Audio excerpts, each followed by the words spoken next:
L'île de la Cité, 850 ans d'histoire, le cœur de Paris, la cathédrale Notre-Dame de Paris.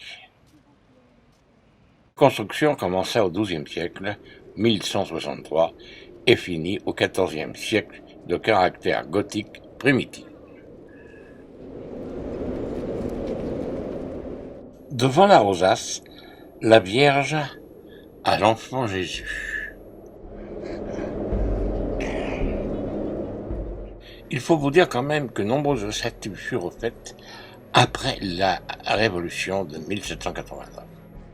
La partie haute de la cathédrale, de chaque côté, Adam et Ève.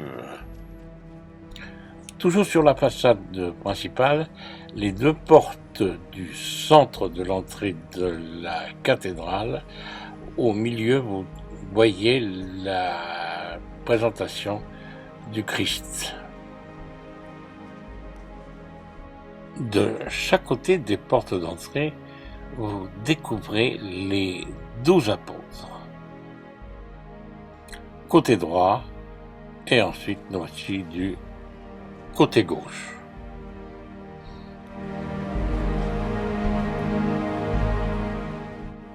Et toujours au centre se trouve le Christ qui vous accueille dans la cathédrale.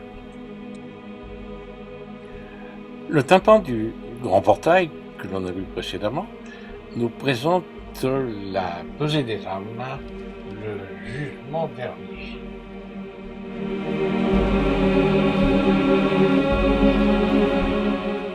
Les morts ressuscitent et sont jugés par le Christ.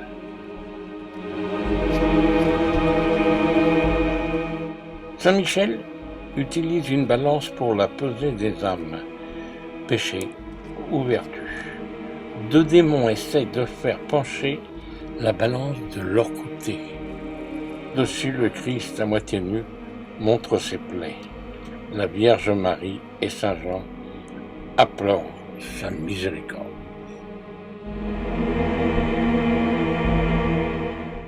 Les claveaux des voussures, d'un côté l'enfer, de l'autre côté les élus. Abraham retient des âmes dans le repli de son vêtement.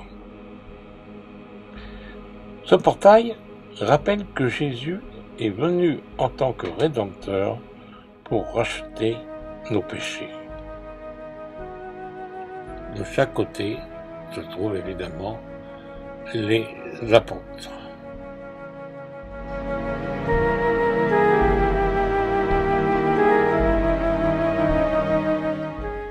L'enfer montre qu'une petite partie pour démontrer que Jésus est venu racheter et pardonner aux hommes sur la terre.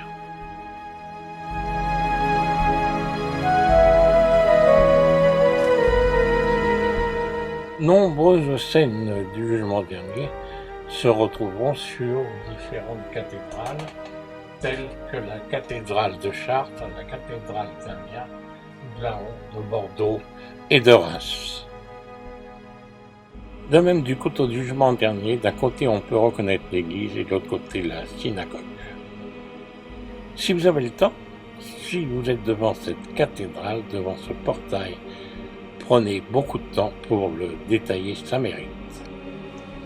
Nous voici du côté portidague, positionné côté droite. Le portail de la Vierge est plus ancien que le jugement dernier, 1210, démoli en 1793 et refait à l'identique.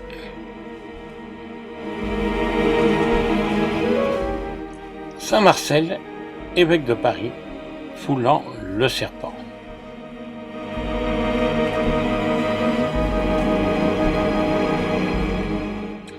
Nous voici devant le portail Sainte-Anne. Assise sur son trône, elle présente son fils qui bénit. À la partie basse, l'on peut voir la Visitation de la Nativité.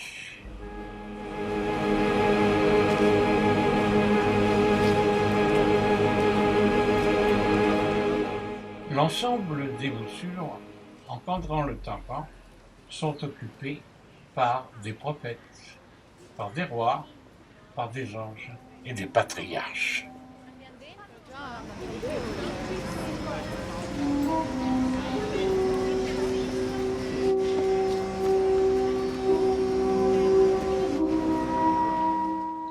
De gauche à droite, nous retrouvons Élie, la veuve de Sarepta, Salomon et Saint-Pierre.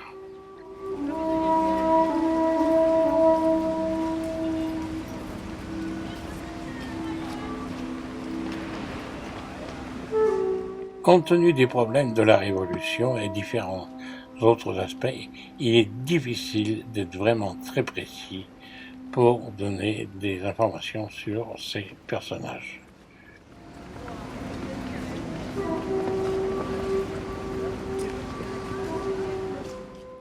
Et nous voici devant Jean-Paul, David, Bethzabée et d'un roi.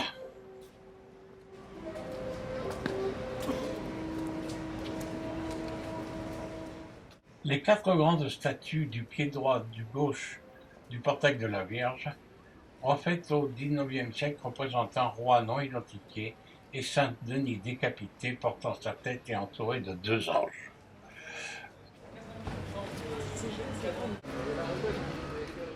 Ce qui est très impressionnant aussi, c'est de constater qu'au pied des statues, les personnages qui supportent celles-ci.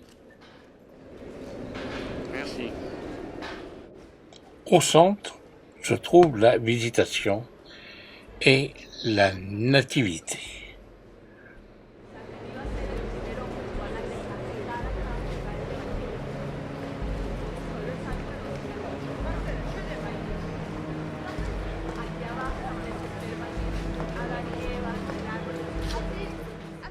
À la partie supérieure, on assiste au couronnement de la Vierge Marie. Celle-ci est assise à la droite du Christ et un ange se trouvant au-dessus d'elle place une couronne en or sur sa tête.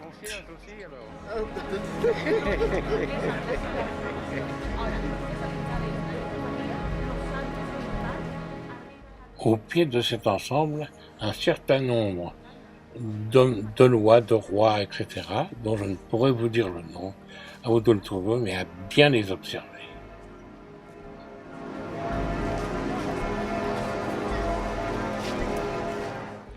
Jetons un coup d'œil vers les hauteurs pour observer ces arcs-boutants qui ont 8 siècles au moins d'existence. Il est estimé qu'elle daterait d'environ 1230.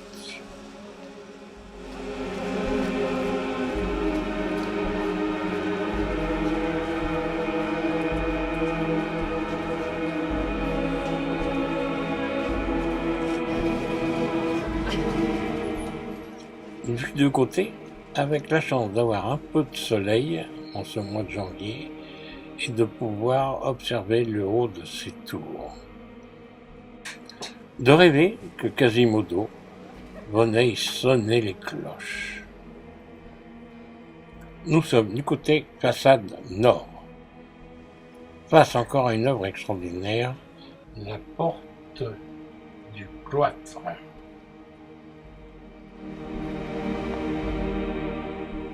Et sous nos yeux, une œuvre extraordinaire, le tympan. Construit vers 1250 par l'architecte Jean de Chelles.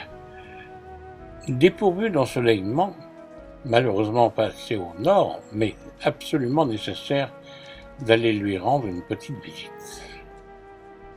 L'ensemble représente la naissance, l'enfance du Christ, sa naissance, l'offrande, la persécution des sanglants, et ainsi que la suite en Égypte.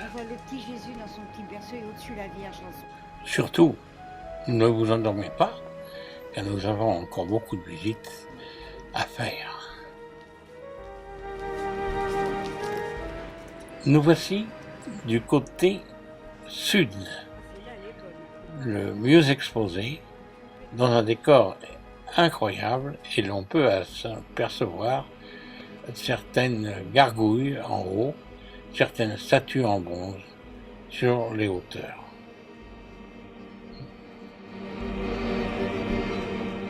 Autrement dit, un endroit qui fait rêver.